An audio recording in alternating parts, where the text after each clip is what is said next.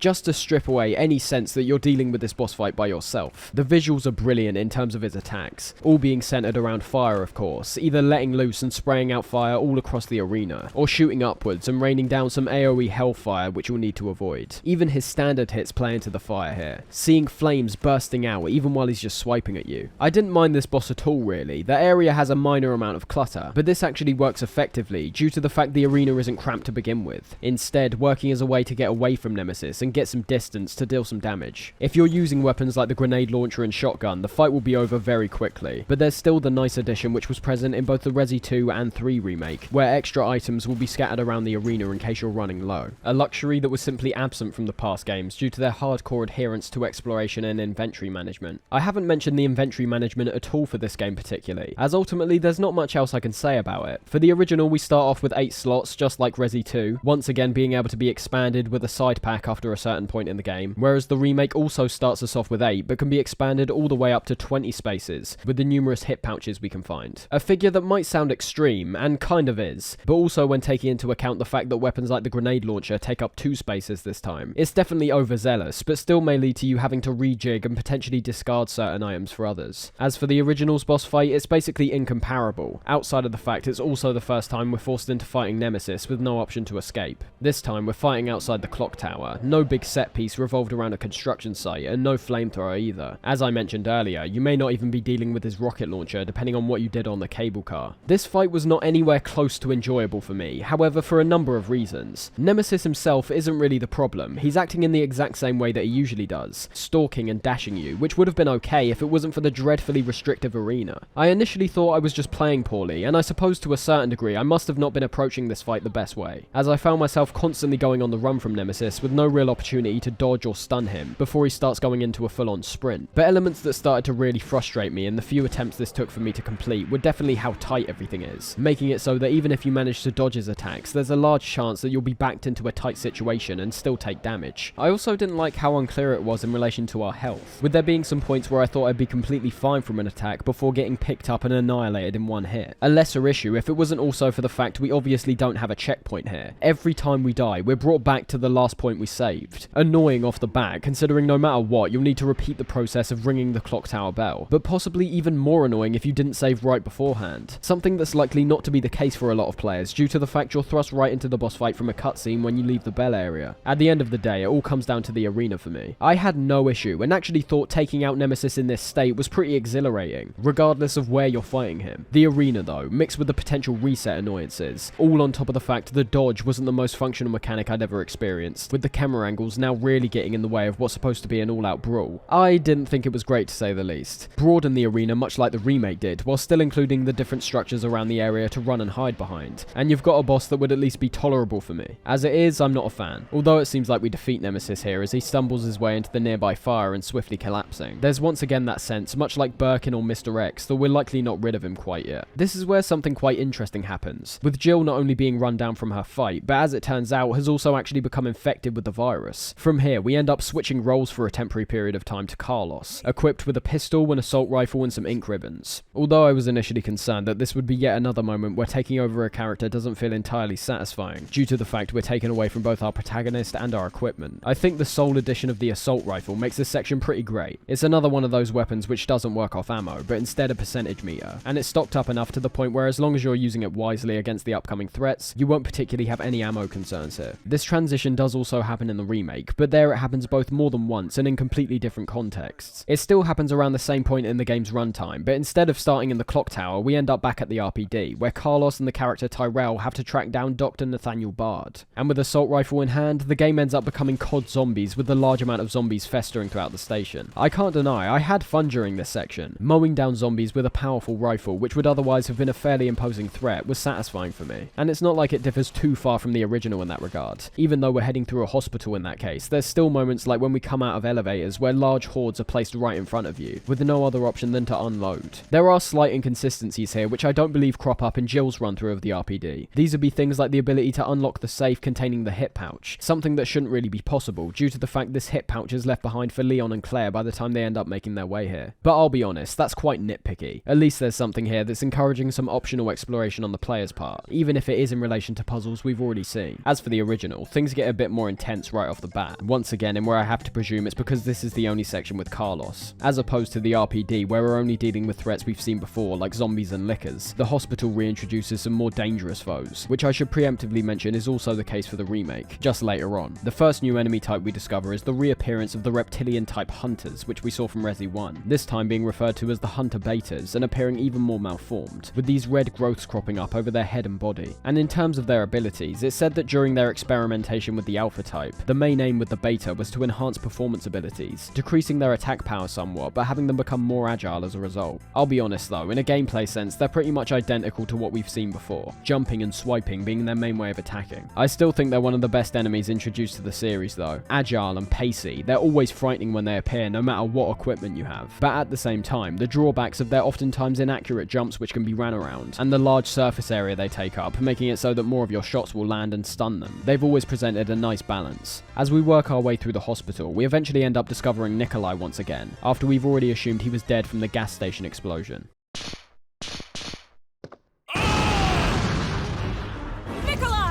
Stood by Tyrell, someone who ends up being an actual fleshed out character in the remake. This is Carlos's discovery that Nikolai is in no way on the side of good, nearly shooting him in the head before Tyrell makes a sacrifice by blowing himself up with a grenade.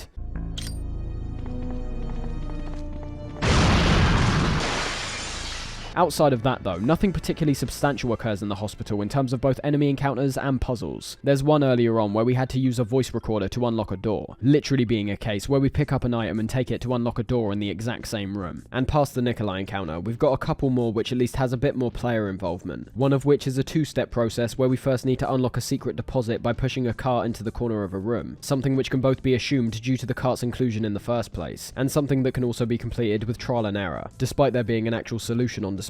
All you need to do is mirror wherever the cart in the room next to this one is located, with failure simply resulting in a shock of electricity, which doesn't deal immense amounts of damage anyways. Then, once that's unlocked, it's simply a matter of observation once again, having to interact with the nearby body of a doctor to get the code for the safe. More elaborate, but yet again, the puzzle comes from the player noticing things from around the environment, and not having to figure out a brain teaser standing right in front of them. This changes for the last puzzle here though, heading down to what appears to be an underground experimenting area within the hospital, and coming across both hunters and these other creatures being held in tanks of water. These are this game's version of the Hunter Gamma, where as you can see they appear far smaller than what we see in the remake, while at the same time acting pretty similar to the standard hunters, ultimately making me think that despite the wildly different characteristics, switching up the Gammas in the remake was likely the best decision in terms of having uniqueness and variety to the enemy types there. Those only end up breaking out and attacking us after we interact with the valves however, with there being two types ranging from 1, 2 and 3 to A and B, with each valve changing the value of the two coloured meters beside it. This is another one which should be fairly self-explanatory when initially interacting with the synthesizer, with each valve pool making the solution even clearer with how the meters correspond to them. With no other information for us to adhere to, I assume this is yet another process of solely trial and error, which is still fine. No matter what, I always feel a sense of gratification from solving something that wasn't initially present. It's just the fact that all the puzzles in this section work as a self-contained example of how most of the puzzles in this game function. Again, not good or bad, just simply how it is for this game's style. And once we've obtained both the vaccine base from the locked safe and the medium from the synthesizer, it's time to combine the two and head back to Jill, but not before we have to make a daring escape from a time-based bomb found near the entrance. I'm not entirely sure of the significance of the bomb here. I've attempted to find out who could have placed it and why specifically the hospital was targeted, and stumbled across a note that pertains to Bravo 16, that being Nikolai's group, with one of their orders being to destroy the medical facility which houses some classified medical treatment data, making it clear this destruction is once again Umbrella covering their tracks and not wanting to be discovered for the evil and corrupt company they really are. It's moments like that where the notes shine, and I won't deny, before this video I'm definitely one of those people that skipped over and didn't care at all for these. I'll never be fully down with reading in a video game. I understand devs want to include collectibles and lore to flesh out their world sometimes, but I genuinely feel like it's the antithesis of what a game's about. It's all about what these media's purposes are. Games get more of a pass in this regard, due to the fact they can oftentimes be longer than movies and even books, if we're talking about reading them in one long sitting. But if we do play devil's advocate and actually translate this to, say, a film, I don't imagine many audiences would be that pleased to consistently read through pages of text just for some minor context on the world they're watching. I can appreciate the want for it, but I feel pretty solid in my belief that only the hardcore fans will likely be interested in this type of stuff. It doesn't mean it has to be completely left out, but perhaps translated in some other way, which would be clearer to those who don't want to read pages of text and just want to play the game. And the other way of presenting this is obvious, but clearly was less possible on this older technology, and I mean the visual design. Worlds in modern video games oftentimes appear so detailed and filled with clarity that many games tell stories solely from how an environment's set up. Games I go to for this type of visual storytelling are ones like Prey or the Metro games. A lot of rooms you enter feel like they've got a story to tell, something that maybe you'd want to discover through notes or collectibles, funny enough, which both these games still have. But the point is, the environments stand alone. I can observe and perhaps come to my own conclusions that could potentially be even more interesting to me personally. Only issue is that we're still on PS1 hardware and still observing everything from a distance. There's less opportunity to take in these environments, which the remake of course ends up expanding on the most, taking full advantage of the improved hardware, genuinely doing this type of visual storytelling at points pretty damn well. Anyways, going away from that diversion, the hospital explodes in one of the game's nice looking but fairly infrequent FMV sequences.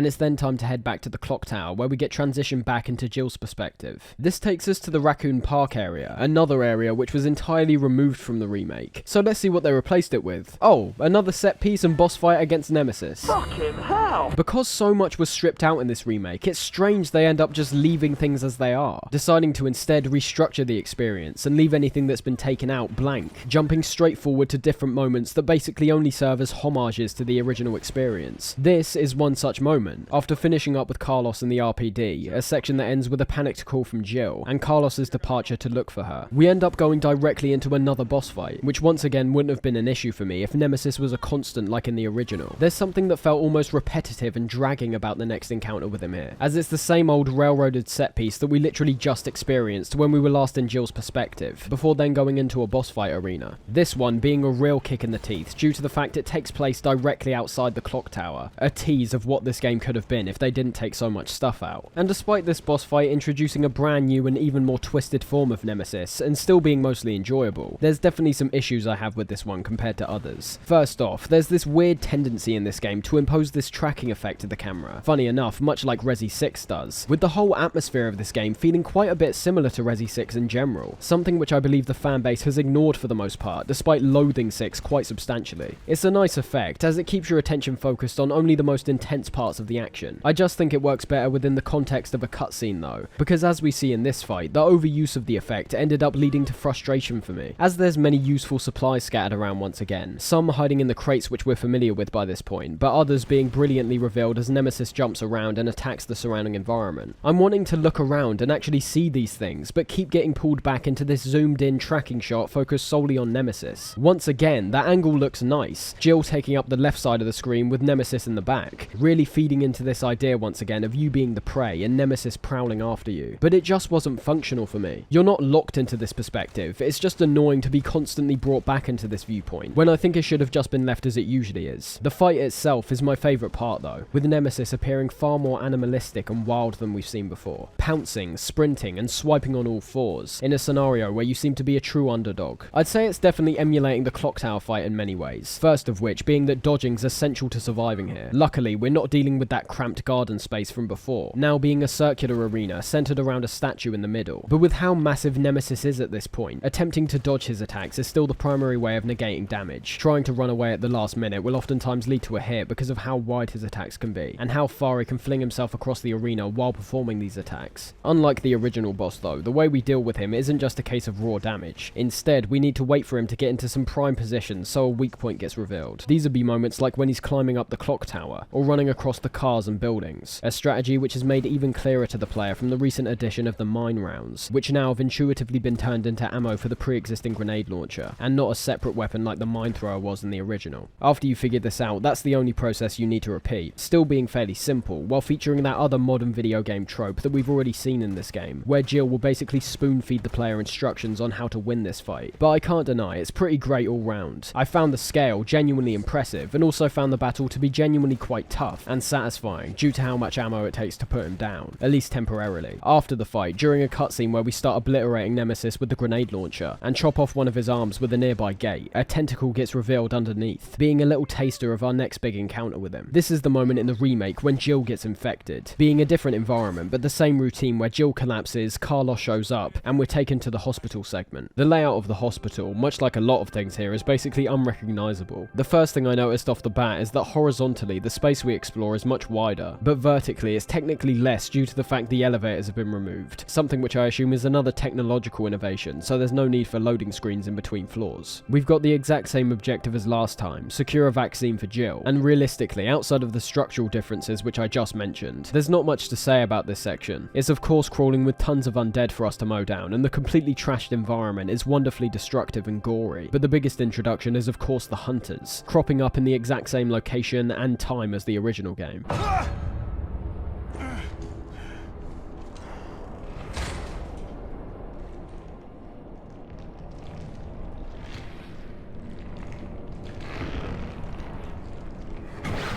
They act about as you'd expect, but let me into a nice detail which makes the characters of Jill and Carlos a bit more individualized in a gameplay sense. The intense introduction of these immediately made me more cautious in relation to how I can eliminate them, taking a step back and not just opening fire immediately. This was when I realized that Jill and Carlos's counter abilities are actually different. Jill of course having a dodge, but Carlos on the other hand having a parry, where upon hitting the button at the right time, Carlos will punch the enemy back and stun them for a period. Both effective ways of dealing with enemies of course, there isn't a huge disparity between the two, but a nice switch to represent Jill's more agile abilities and Carlos's tankier ones. Travelling through the wreckage to try and find a vaccine, we end up discovering the target Carlos was ordered to capture lying dead in a chair. His ties with Umbrella were starting to majorly loosen by this point, along with Tyrell, so his death is no big issue to them. Instead they put focus immediately on the vaccine that should supposedly be lying around somewhere near here. A computer nearby ends up fleshing out the character of Bard, but I found it much more effective in terms of cluing players into a lot of knowledge that only would have been noticed if they were paying close attention to all the notes they were reading, and also knowledge that would have been acquired from playing the previous games. And I hope and pray,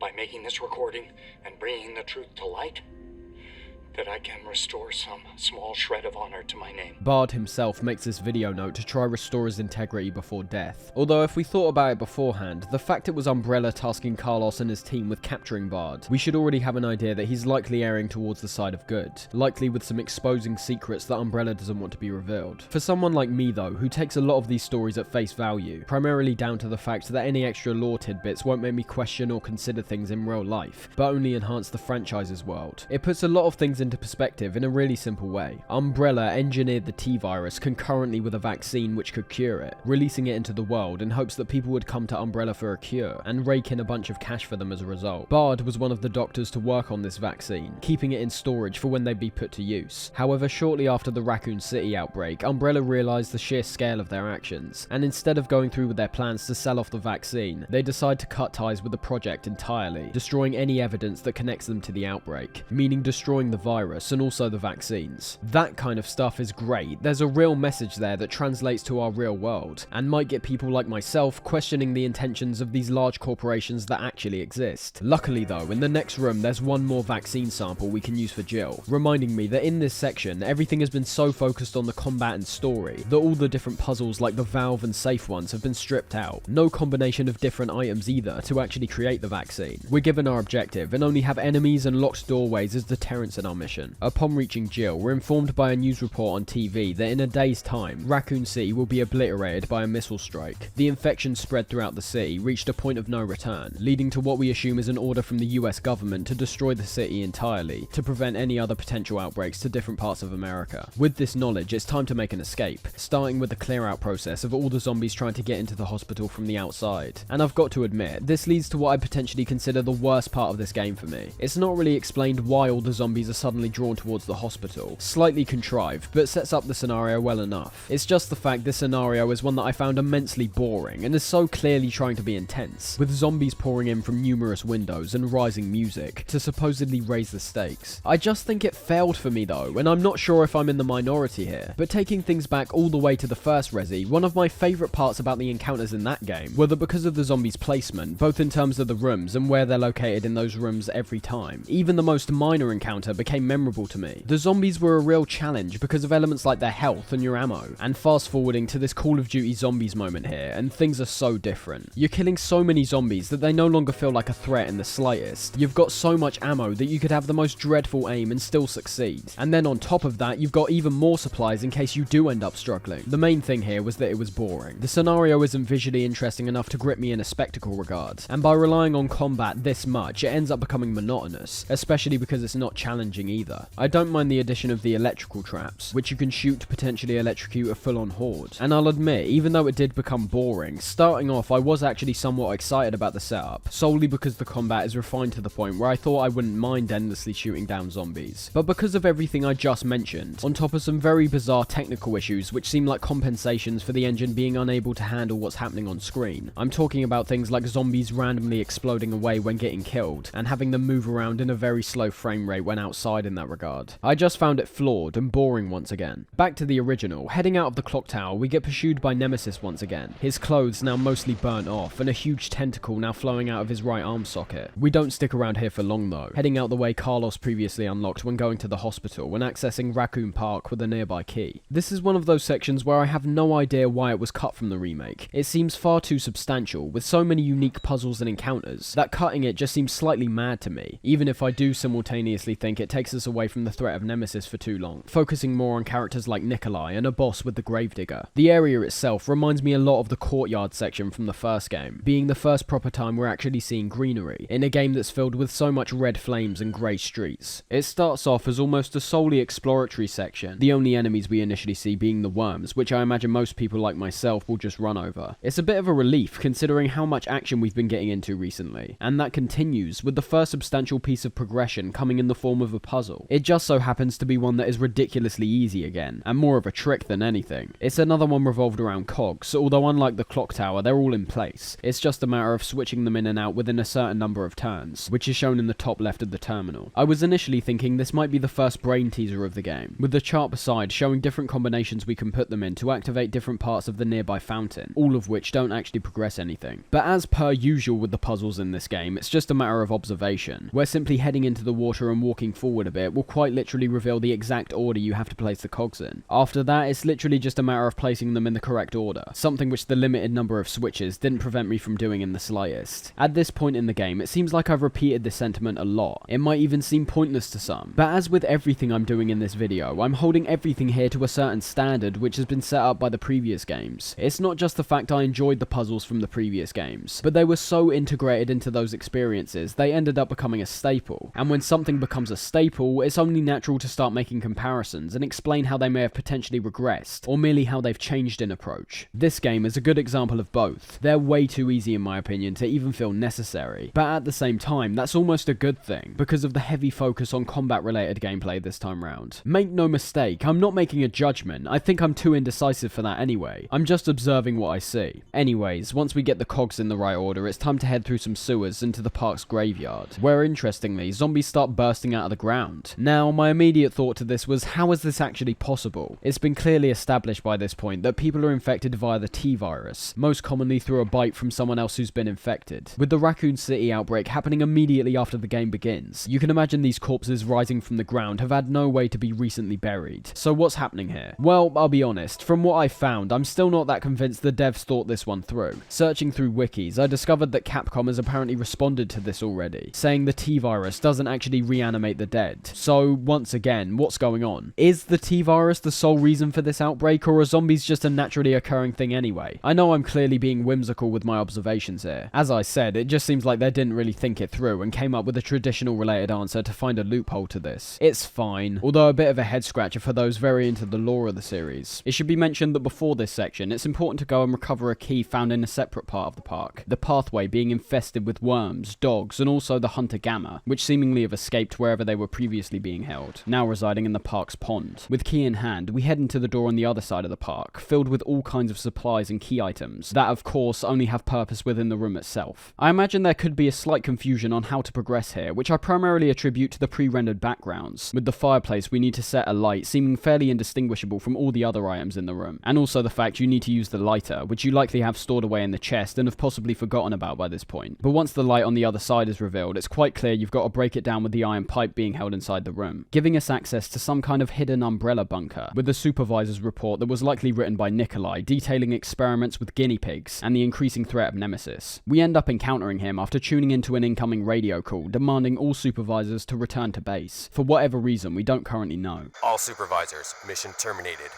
Return immediately. Repeat. All supervisors return immediately. Over. This is where the differences in Nikolai's character are most blatant, showing no intentions of actually eliminating you, and as Jill remarks, is doing a good job at solely helping himself. Nikolai even ends up explaining himself here, crushing Jill's speculations that his team were purposely sent into a suicide mission, and saying that having his team wiped out was an unexpected outcome, only coming in to collect samples of the T-virus. Not exactly. Although the conditions encountered on this operation were extreme, it was an unexpected outcome that the team would be wiped out.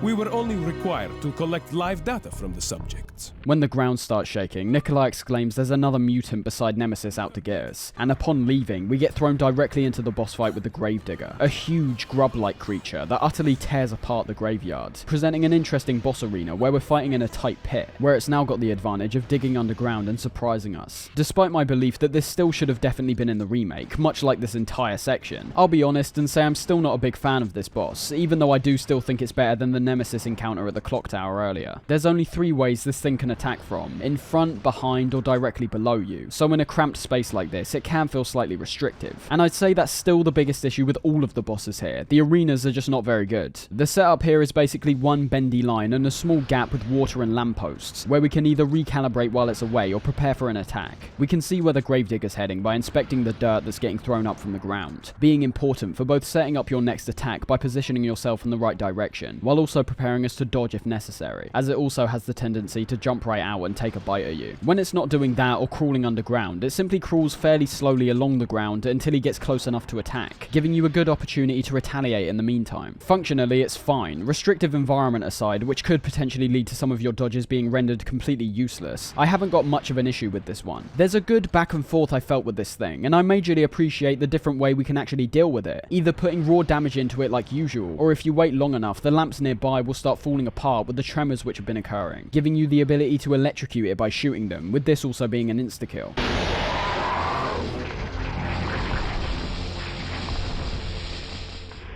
Overall, I found this one to be a pretty intense and fair battle. Some extra setup, aside from the incredibly underwhelming first encounter with this thing, would have been appreciated, especially because of elements like how iconic Nemesis has already become within the game, and also the fact the first encounter can be entirely skipped, and fairly easily too. But overall, despite not being perfect, it serves as a good encounter that puts the player's skills appropriately to the test, before they reach the final section. Back to the remake. After a fairly wild dream sequence where Carlos becomes a zombie and attempts to eat Jill, we travel back through the hospital, this time being able to use our lockpick to open up a door which was inaccessible to Carlos, and head to the underground labs. I do like the addition of having the lab be located directly under the hospital here, unlike the original, which puts it further outside the park, locked off behind a gate and a rickety bridge. It adds to that sense of corruptness with Umbrella, the fact that all of these experimental and dangerous operations were happening beneath a supposedly well-intentioned hospital. One thing this place definitely doesn't have though is yet another encounter with Nemesis on the bridge, along with the live selection, putting so much more emphasis on Nikolai as we see him watching us from above, and taunting us over the intercoms. The original opts for Nemesis to be, well, the Nemesis, and I think rightfully so. I understand there's not much else you can do with this creature outside of changing up his appearance, combat style, and making him say stars to make it feel like he's got a personal vendetta against us. But that's all I really needed, and the more I encountered him, the more I realised that you don't need this kind of evil mastermind at the head of things. It's fine, but I'd say I still would have preferred more of Nemesis here. The bridge choice might bizarrely be the most impactful choice in the game, despite seeming just as irrelevant as electrocuting or blinding Nemesis in the clock tower from earlier. There's a whole string of events that can play out depending on what you do here. Starting with pushing Nemesis off, we end up entering the facility from the top floor and meet Carlos in the safe room, whereas the alternate route has us entering from the bottom, and being saved from some zombies by Carlos instead. Fairly simple, but then things start to get a bit more substantial. Pushing him off also results in Nemesis killing Nikolai towards the end of the game, whereas the alternate path has him steal our escape chopper, and instead have us be saved by the legendary man himself, Barry Burton, this being the canon route of the game. Slightly insane, considering this choice doesn't realistically implicate any of those events occurring. But hey, more entertainment for replaying, I suppose. Sticking with the original for now, after entering yet another lab that appears to be utterly run down and abandoned, with the brown rust being the primary colour we're seeing to begin with, we stumble across Carlos, who informs us that by the time day breaks, a missile will be launched into the city, which will be powerful enough to wipe the city and everyone in it completely off the map. Some real intense stakes, in which Jill nonchalantly asks, "Are you sure about that?" Interestingly though, whereas I thought this would have been an order from the US government, something which the remake implies more because of the emergency notice we see on TV, Jill here thinks it's once again Umbrella attempting to cover up their tracks, and despite trying to find a definitive answer, I'm not sure which one is the case. Perhaps Umbrella are such a prevalent force that they've actually infiltrated the government, and have personally ordered the missile strike, I don't know. This section in terms of gameplay I found to be pretty great, as is the case for everything past the initial city segment, we're of course not working on a large scale anymore, but back to the individualized rooms and linear hallways, which is absolutely completely fine. And on top of that, I found the first puzzle here pretty great too. It's all revolved around getting to a terminal, with it currently being inaccessible due to the gas coming out of numerous pipes. It's reminiscent of the night puzzle from the Resi 1 remake, with each push of a button turning off the gas in one area, but then having it burst out of a new hole. So in some ways it's still a process of trial and error, but still one that stumped me for a bit as I tried to figure out which buttons did what, and what order I need to activate them in to access the terminal. What's even better is that just when you think you're done and actually make your way round to the terminal, there's still a high chance that you won't actually be able to interact with it, as there's two gas valves right in front, which also need to be simultaneously switched off. I'm not entirely confident when saying this, but in my case it seemed like both buttons beside the terminal had almost the exact same purpose, and that's to serve as a final button push to solve the puzzle. The ones on the outside were the most important, so you need to have the forethought before you reach those final two that both valves are on, so they can both be switched off when you get there. A good example of this forethought was the penultimate button push, where it seems like we're going to be trapped in between two gas valves and be unable to progress, before you then press the button and realise you can now head forward. It's a puzzle that demands to be solved sequentially. I thought it was just a great puzzle, one that's not easy but not convoluted either, and was definitely satisfying to solve with the final button push. By activating the power to the safety system, we now have access to a much larger part of the facility, leading to our discovery of items like the facility key and system disk, which will be useful in a bit. There was a moment in this part where I felt a sense of confusion, as by this point we're well and truly within the lab segment, so when travelling down to the lower sections which look very similar to a sewer system, I was wondering where the actual sewer section was. Remember, in the remake they not only throw us into it much quicker, but also make it more substantial. This is when searching it up, I realised that along with this area, we've basically already explored the sewers. You know that incredibly minor section of Raccoon City Park, which basically just served as a transition between one area to another? That's all the sewers really were. I have no idea why such a small part was blown up to a full-blown section in the remake, especially because by the point that was made, they were incredibly overdone anyway, something I assume the original already understood, all the way back in 1999. And as for the sewer section here, it's fine. Still a bit drab, just like a lot of the facility in general, but I suppose that's ultimately the entire point. This is where we also see the brain suckers for the first time, which, let's be honest, are still basically identical to the Drain demos, but seeing them return after a while was still satisfying for me, as it gives us the opportunity to absolutely obliterate them with the new weaponry we've acquired along the way, somewhat feeling like we finally turned the tables on them after they gave us so much trouble to begin with, and arguably working to show how far we've come in general. The fact that we can beat them fairly easily with the huge stockpile of ammo that most players will likely have saved up by now makes us feel even more powerful. We're putting the skills we've learnt along the way to the test, and there's not any better way to show that than to present a troubling enemy from the past and make them seem like nothing more than a speed bump. It's something a lot of RPGs also do to great effect. The pathway we take here leads us all the way down to another puzzle, this one being another good one, but I'll admit it does err on the side of being convoluted for a specific hardware related reason, only very slightly though. Using a water sample, we need to match the combination at the top of the device with the three other wave ranges below it. We can assume quickly, both in terms of the visuals and sound, that although each of these wave ranges only have singular lines, compared to the different types of blocks we see at the top, putting the lines together will in turn stack them. So for example, the first part of the sequence is made up of two lines stacked on each other, meaning that no matter A, B or C, we have to at least have two lines right at the start. This is where the puzzle becomes quite complex, as in each of those ranges there's different lengths of lines, some being short and others being longer. This makes the puzzle even trickier to solve, as you're not just trying to find the right combination that fits, but you're also having to constantly check between each of the three slots to ensure there aren't any that are being put in the wrong places. Now this is what I call a head scratcher, methodically having to go through all the different possibilities to hopefully stumble across the right one. It's nearly perfect for me, but as I said, there's a slight element for me which made it a bit too convoluted for my liking. That being the fact that not only is the layout quite pixelated, worsened by the fact we're dealing with pretty small lines, with the only real saving grace being their bright colour coding, but also the fact the interface isn't that intuitive. It makes the puzzle way harder than it needs to be, because you have to monotonously scroll through all these different ranges to basically get the full picture. From what I experienced, I had to scroll pretty far as well to eventually find the correct combination for some of these. Once again, not helpful considering these are literally just indistinguishable lines. You'll only end up memorizing them and seeing a pattern in them after a very long time of scrolling. But I'll be honest, I see that more as a nitpick in my eyes. I'd for sure be a hypocrite if I started criticizing a puzzle which actually made me think, when I've spent most of the game talking about how they're lacking compared to previous games. After this point, we're basically into the final stretch of the game, with even more enemies being packed into the area compared to when we first entered, leading to an almost fatal encounter with Nikolai, where he finally reveals his true intentions. So, you want to get out of here alone?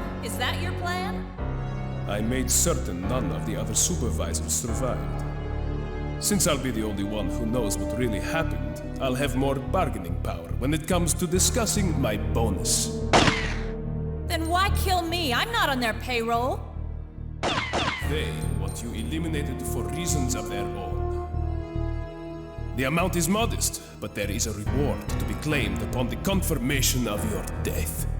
Not only was his sole objective to neutralize all the other supervisors located in Raccoon City, so that he'd get a bigger payout from the information he'll be taking back alone, working well and showing the distinction that while Nikolai is doing Umbrella's bidding, he's got as loose and maybe even looser ties than characters like Carlos. He went into the mission looking to abuse their system and basically scam them. He's only in it for the money, which is also why he's eventually ended up going after Jill, with there also being a bounty set on her from Umbrella. This makes certain moments earlier slightly strange, considering there's been numerous opportunities for him to take her out, and in the graveyard they were even entirely alone, so there'd be no suspects to potentially report him. But I do appreciate the more subtle and mysterious build up here compared to the remake, which is incredibly overt about his intentions right off the bat. Talking of the remake, going back to that and our encounter with Nikolai here, he ends up blocking our way forward by blowing the fuses nearby, with most of this lab section before the final couple boss fights being revolved around recovering these fuses in this pretty confusing area, filled with blocked off passages and ladders which elevate us over them. The first thing we come up against is one of the pale heads from Resi 2, functioning exactly the same, but also reminding me of a fairly vital enemy which I haven't mentioned up until now. What I'm referring to is the NEA type zombies, comparable to the Crimson Heads from the Resi 1 remake, and how they're a brand new, mutated and more powerful version of a standard zombie. Their appearance is great, looking more like something you'd find in Silent Hill, with this huge tentacle-like mass now protruding from their head, with a gaping orange hole in the center, which they use to try and suck on our heads, even though their placements throughout the game can oftentimes be sporadic. Despite being a way tougher enemy to deal with compared to a normal zombie, they end up brilliantly testing our accuracy, reflexes, and our positioning due to the fact they can be taken out in a variety of ways, but still being all revolved around the clear orange coloured weak point. You could choose to go for their body first until they end up exposing the weak point out the front, or if you're looking to conserve a bit more ammo, you might want to try test out your dodging skills and attack from behind, where another weak point can also be located. And as for its attacks, outside of the grab, if you aren't staying agile while trying to keep your distance, you'll also find the tentacle at the top of their heads can travel quite far, with them swinging it frequently to deal some more minor but still damaging impacts. And if we're focusing on things I failed to mention by this point, the death animation of these turns out to be fantastic, with the parasite actually detaching from the zombie host and instead reattaching itself to our heads. This is yet another staple of the Resi games, however. Not just the death animations, but also the game over screens. In the original Resi, they were all fairly standard, as you could most likely expect, getting bitten to death and falling to the ground, where the game over screen simply shows us dead in this black void with the phrase "you died" being flashed on screen in crimson red. Getting into some of the later boss fights and enemies shows a bit more variety, like getting crushed to death by Plant 42, eaten alive by sharks, or straight up decapitated by the hunters, but everything still leads to the black void from before. The remake still has this, but also has a more prolonged and far more gruesome set of death animations, where with the improved graphics we can see our deaths in even more graphic detail than before, with animations like the dog mauling us to death being fantastic, with how we see it rip out our jugular, and have blood burst out as a result. Fast forward to the Resi 2 and 3 remakes and we've arguably got to the peak of goriness so far, moving away from the black void game over screen somewhat, but amping up the brutality significantly throughout the generations. Funny enough, speaking of brutalities, I do think they're quite comparable to the Mortal Kombat games, in the sense that people have actively noticed the sheer violence in these, and have always made a concerted effort to upload compilations of these animations to show off the wide variety of deaths here. Resi 2's were incredibly violent, getting close up and immensely detailed shots of enemies quite literally tearing us apart with their hands and teeth, with enemies like Mr. X in particular having some especially eye-watering ones. All of these being so graphic to the point where they must have felt it necessary to obscure these in a certain regard, never getting a totally clear view of the animations due to the frequent fades to black here, working well and symbolising our character's heart slowly stopping, but also sparing us from the sheer gore, which I don't know if I'm the biggest fan of, but it's whatever. As we'll see when looking at the rest of the games in the franchise, they're definitely a staple that has never really disappeared, only minorly changed to fit the tones of each individual experience. Coming back to Resi 3, however, acquiring all three of these fuses to access the upper area where Nikolai is watching us from takes some proper navigation, which I thought was fine. I found it slightly confusing, but not so much that I'd actually make an issue about it. The way we're taught where these fuses are located is quite ingenious in a way, where heading up the first elevator has us looking directly at a bright red light, with the fuse being held inside, the distinct colour being a clear indicator that it's likely to our interest. The area we explore here appears to have numerous traps set up, assumedly by Nikolai, the first of which is an explosion which blocks off one of the fuses, while also releasing some dogs and zombies. This happens a few more times, making the player adjust to this changing environment by fitting through tight crevices and using nearby ladders and elevators to progress forward. One of the fuses here ends up being a trap, which releases tons of zombies out of one container, and a hunter gamma out of one behind us. Sort of like a mini survival moment where we need to fend off and eliminate all the enemies to acquire the fuse. Only thing is, if you're fast enough, you can entirely avoid this trap by picking up the fuse straight away, potentially suffering a bite, but you'll likely be able to heal that without much issue. Or on the other hand, if you're also quite rapid, you'll be able to climb back up the ladder and take out the zombies as they're wandering around. The speed in this case being necessary because of their tendency to follow you even while you're elevated, leading them to pile up against the wall where you can't actually hit them. Thing is though, if you decide to take these guys head on, it doesn't even really matter that much, due to the fact you're given both ammo and healing items after this fight. The last fuse is much easier, just putting you up against a hunter, and despite being a section that at least for the last fuses presents some unique encounters, it's just a fairly forgettable and short obstacle in the way of the actual finale. With all fuses in hand, we can now head up to where Nikolai previously was, with him now obviously fleeing the scene. After interacting with the terminal, Tyrell then makes a grand appearance, where it seems like he's going to help us on our mission to acquire the vaccine sample, which admittedly doesn't last that long, with Nemesis also making a comeback.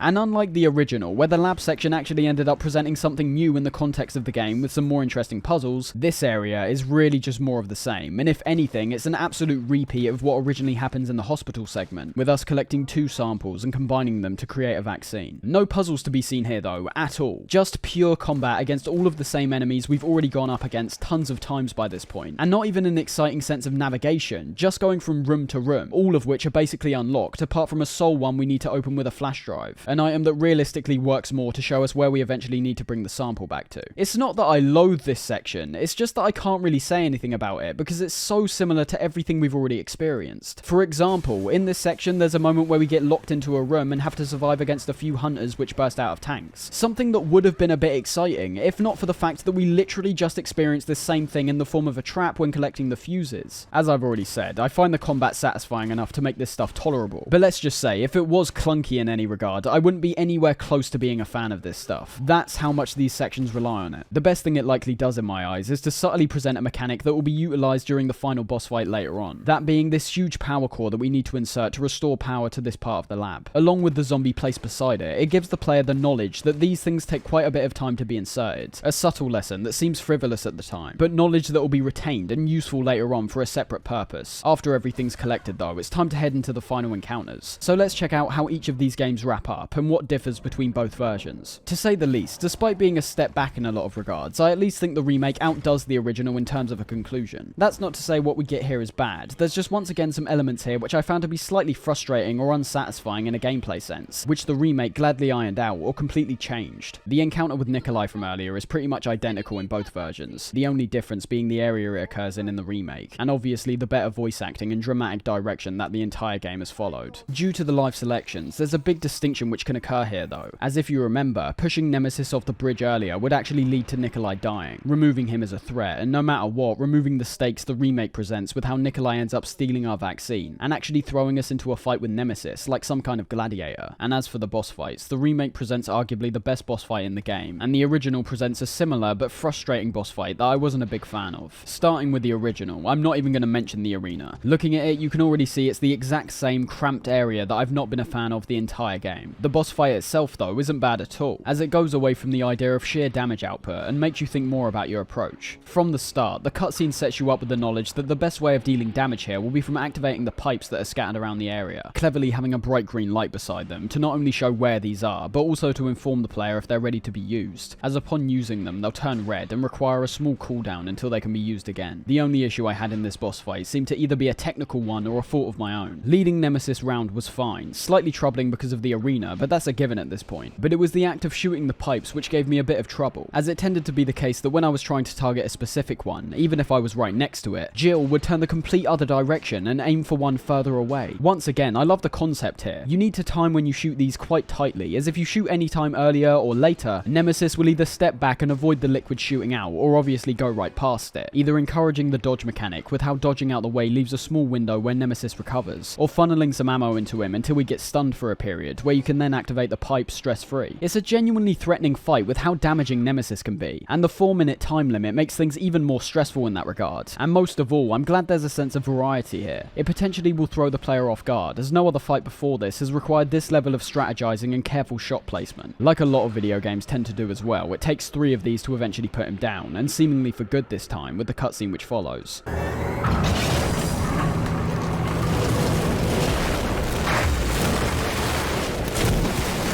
All in all, quite a difficult boss fight for my first time round, and one that I found to be pretty satisfying to complete after a few attempts at it. It's good, as it's another one which works as a skill check for all the useful mechanics the player could be taking advantage of, while at the same time having a specific mechanic related solution within the boss fight itself to make the encounter unique, challenging the player's expectations. As for the penultimate boss fight of the remake, however, they take the concept of shooting the pipes in the original and elevate them to create not only a grander, but an even more satisfying encounter, still being challenging in its own right, but having a challenge that is void of any area related or clunky control issues. Instead of pipes, we now have these huge electrical outlets with 2 big red panels on them, which we can shoot to electrify them. By using colour, they once again inform the player straight away on what to do, but outside of this new mechanic that's in place, the fight isn't all that different from what we saw by the clock tower earlier. Nemesis is still in this animalistic form, just with the addition of his brand new tentacle arm, meaning that he'll still primarily be pouncing and swiping at you, and even running around the outer rims of the arena, much like how he ran around the different vehicles. The main way of dealing with Nemesis here, however, isn't to set up our own traps, but instead to activate these panels while he's hiding behind them and getting ready for an attack. The sparks we see fly from this thing is fantastic. I found it very engaging to track his movements from around the arena, while simultaneously having to deal with the other threat of the zombies which end up getting funneled into the area. An idea that I usually don't like, preferring a one-on-one encounter. However, not only have we experienced one-on-ones the whole time anyway, bringing some variation, the arena's also big enough to where you can run around them fairly easily, but also not too small so they can be entirely avoided. The words of encouragement from Carlos above also spurs the player on even more, being genuinely helpful this time round and not just explaining the fight to the player, by shouting out which units Nemesis is hiding behind, being different in my eyes due to the fact there's still a responsibility on the player's part to track down the correct power unit. Outside of that though, we're still frying him a number of times and attacking a weak point until Carlos uses a crane to finish him off.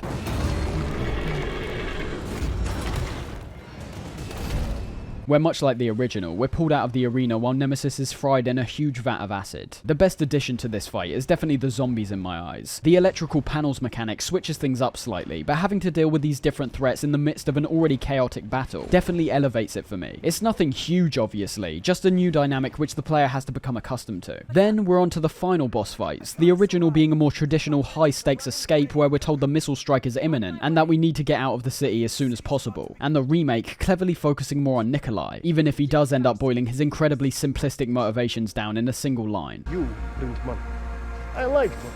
The original's final boss fight is immediately tense because of the ongoing counter in the top right, doing a bit more than the typical timers by mimicking the trajectory of the missile and showing how close it is to impacting on the city. But the fight itself I found to be a bit too simple for a final encounter. The appearance of Nemesis here is completely unrecognizable from his initial appearances, now just being a huge blob which slowly wanders around the arena after us. It should be noted that before heading into this boss fight, depending on our choice on the bridge from earlier, we may have also had to fight Nikolai, who was piloting a helicopter. Another boss fight that I found to be pretty simplistic, with how he's going back and forth in the exact same directions while shooting rockets. The dodging of the rockets I found to be quite intense, but the fact we're just shooting out the window the entire time with no different stages was a bit underwhelming. Not to mention the fact that for this fight we're actually encouraged to acquire a rocket launcher with a facility key and a red key card we acquired earlier, which if the player uses during this fight will end it in one shot, basically being a nothing encounter in that case, which I suppose is fine because of the following boss fight. Back to that though, much like our previous encounter with Nemesis, it's no longer about laying down raw damage, but instead using ulterior means within the boss arena, this time being what appears to be a huge railgun system which can destroy the beast in a few shots. The main threat here is simply your positioning, and it might even be too much to call a threat because of how slow Nemesis moves here. The only issue would be backing yourself up into a corner, but as the arena is quite open with the gaping hole which is presented from the railgun shots, it's quite easy to run Nemesis around, and even easier to time your shots with the gun because of his slow pace. The only attacks you've really got to worry about outside of his swipes are the balls of acid he can shoot towards you, which could catch the player off guard, despite his very blatant wind-up to the attack. The bulk of the fight is spent just avoiding Nemesis and sequentially pushing in the nearby power cores, which are labelled 1, 2 and 3. I was trepidatious to start off with, as I assumed at the time, and even while writing, that after a successful attack, or maybe even after a single shot, the railgun would have to recharge and we'd have to push the units back into their slots. But that's not the case here. Once we've got the system running, it's just a matter of leading Nemesis through the gun's beam a couple times and the fight's done.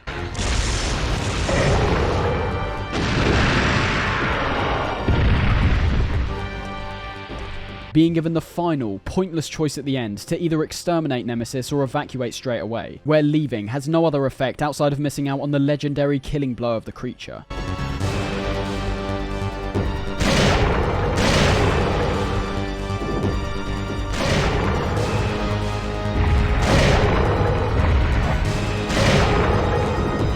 You want stars? I'll give you stars. A fairly simple boss fight all round, but one with the numerous explosions and high stakes music we see manages to elevate itself into a satisfying final encounter. The inclusion of the Tyrant at the start is also pretty cool as well, serving as a nice callback to Resi 2's ending, and also a reminder that what we've been dealing with in this game was somehow even more unyielding than figures like X or Birkin. As for the remake, we've gone grand again in every way imaginable, with a much more in-depth fight that once again manages to outdo the original in a lot of ways. If you thought the Blob was huge in the original, here it takes up almost the entirety of this cargo hold. For people who've played the original, it's also a fantastic surprise to see something which resembles the old final boss fight burst open and transform into an even more disgusting and gargantuan beast, with the design of this creature being even better due to elements like how it ends up attacking us and also how Nemesis's face is still fully identifiable, drawing us in even further compared to what was basically an entirely different threat by the end of the original. What you tend to find in a lot of games though is that with this increase in scale, despite looking more intimidating, the functionalities of these huge beasts end up being dampened to a certain degree. Dark Souls once again being a good example of this, with some of the biggest foes also being some of the easiest. And that's really what we see here. On normal difficulty at least, the creature's attacks are very slow, starting off using primarily its hands to try and smash and swipe you, but that's before the battles even really began. The real fight starts when shooting the first railgun shot into it, going full on Avengers in relation to the soundtrack, while also revealing some other weak points on its body that we'll need to take advantage of. This is where his attacks start getting slightly more ferocious, still slow and easy to see coming, but due to the large surface area they take up, it's still very possible to get caught by some of these. Something which might be even more of a possibility because of the acid that starts getting shot out of those red weak points, stunning you and leaving you open to a follow-up, making their removal even more necessary. This is also where I must have gotten confused about the mechanics of the original boss fight, as upon taking out the weak points, Nemesis will be temporarily stunned, giving us the opportunity to push back in some of the discharged power cores to reactivate the railgun, having a nice back and forth with Nemesis, while also prolonging the fight to make it seem even more epic. I'd say it's also important to not push your luck while pushing these back in. Getting caught with most of the attacks here can lead to some devastating and possibly even fatal damage. A nice trade-off to the noticeable attack patterns we see here. But that's realistically what the entire boss is revolved around. Including the initial rail shot, it only takes 2 of these to put Nemesis down, and actually for good this time, jamming the weapon into its mouth and obliterating it once and for all. Come on! Next time, take the fucking hit!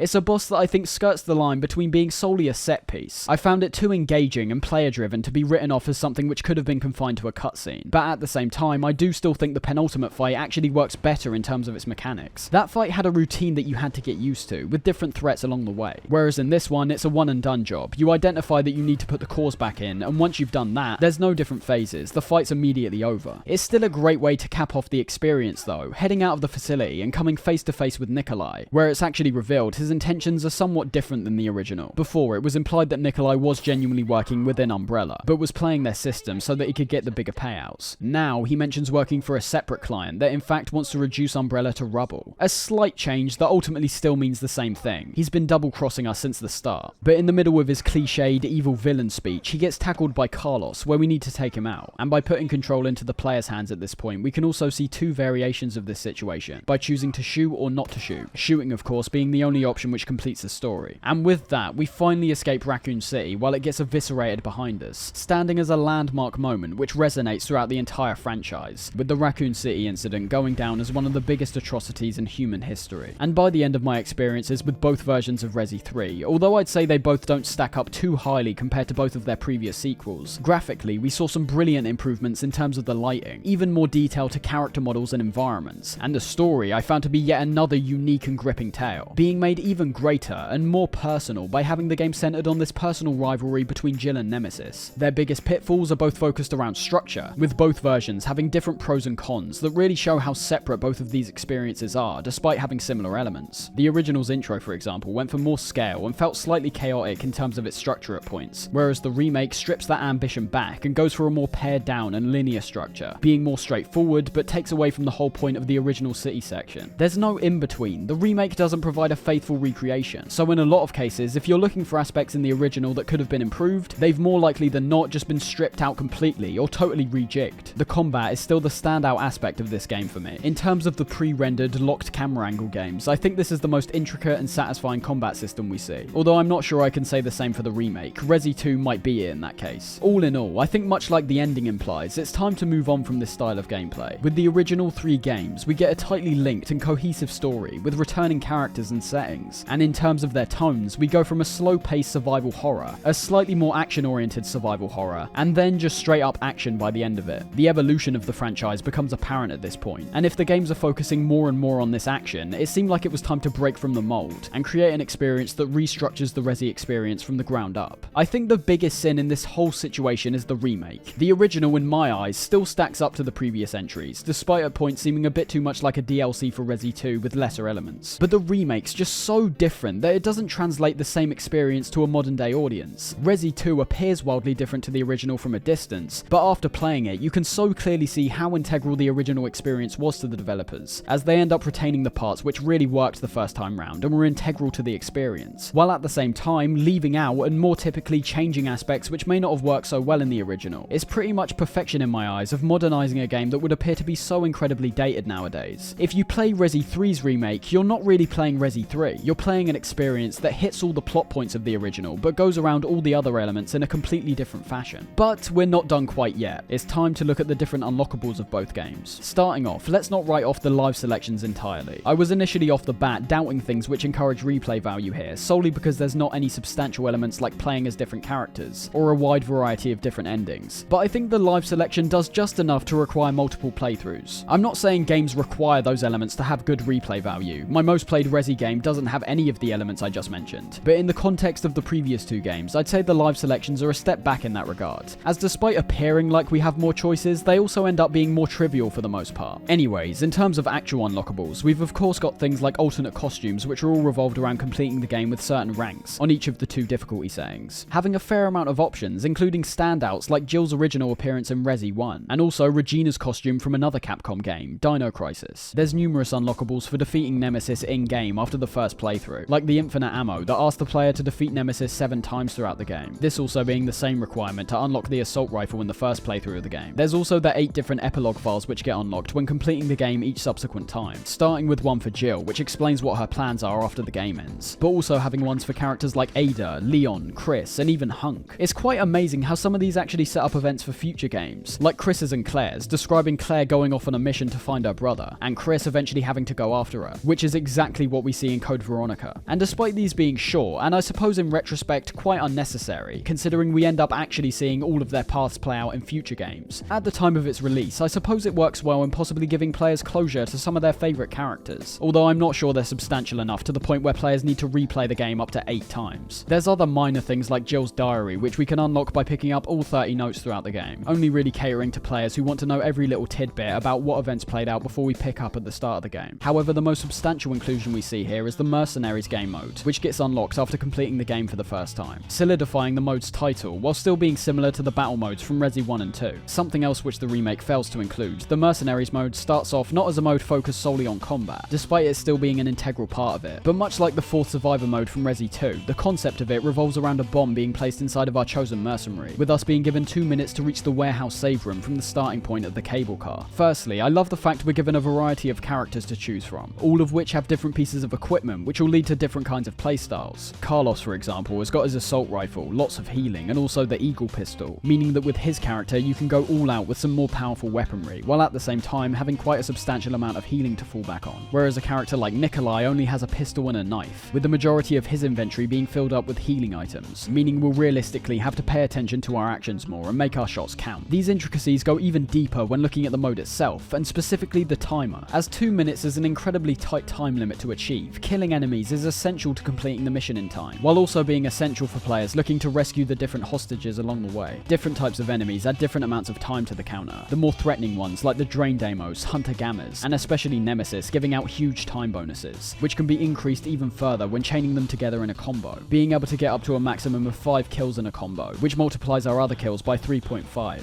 This encourages a ruthless and rapid playstyle no matter who you're playing as, having an even more interesting dynamic when playing as Nikolai, due to his knife introducing the idea of massive time increases, with the knife adding 24 seconds to the timer per kill. If the player fails to complete this mission, however, it's nothing too bad, as this mode doesn't approach unlockables in terms of achieving things, but almost a progression-based system where every attempt will make the experience gradually easier. This is where the money comes in, with every attempt, failed or successful, giving you a grade, and a certain amount of cash depending on your performance, which can then be spent to unlock items for the main game, like the assault rifle, Gatling gun, and the rocket launcher, all having infinite ammo. This adds even more replay value to both the main and side modes here, working hard on the Mercenaries mode so that you can experience the main game with different equipment, being able to see how fast you can complete the game with top tier equipment right from the start. Overall, it's just a fantastic and quite intricate mode that you can play over and over again to test your skills, having all kinds of things along the way which makes you want to come back for more, completing the modes just that bit faster, saving even more hostages than your previous attempt, and of course unlocking the equipment for the main game. By the end of Resi 3, the main word in my mind is action. I find it to be such a different experience than the previous games, despite seeming so similar at the same time. But interestingly, in terms of the next mainline game, assumedly because of the simultaneous development cycles that were introduced at the start of this game's production, despite action being a key through line throughout some of the later games, Code Veronica doesn't quite follow suit in that regard, being a wildly different and also what some consider to be the peak experience of the Resident Evil franchise.